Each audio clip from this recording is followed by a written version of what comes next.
Hello മക്കളെ, third chapter നമുക്ക് പരീക്ഷയ്ക്ക് ഇനേർഷ്യ വരെയാണ് പരീക്ഷയ്ക്ക് നമ്മൾ പ്രതീക്ഷിക്കേണ്ടത്.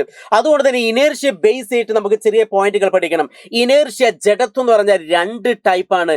ഒന്ന് inertia of motion. Inertia of motion എന്ന് പറഞ്ഞാൽ ചലന ജഡത്വം എന്നാണ്. മലയാളം മീഡിയക്കാർ ശ്രദ്ധിക്കണം.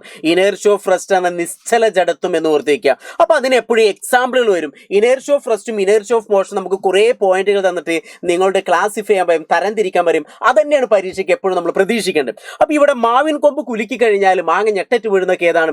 ഇനേർഷ്യ ഓഫ് റെസ്റ്റ്, നിശ്ചല ജഡത്വം എന്നാണ് പറയുക. ലോങ് ജമ്പിൽ പങ്കെടുക്കുന്ന ആൾ ഓടി വന്നിട്ട് ചാടുന്നു, അപ്പൊ അത് ഏതായിരിക്കണം? അത് ഇനേർഷ്യ ഓഫ് മോഷൻ, ചലന ജഡത്വം എന്നാണ് പറയാം.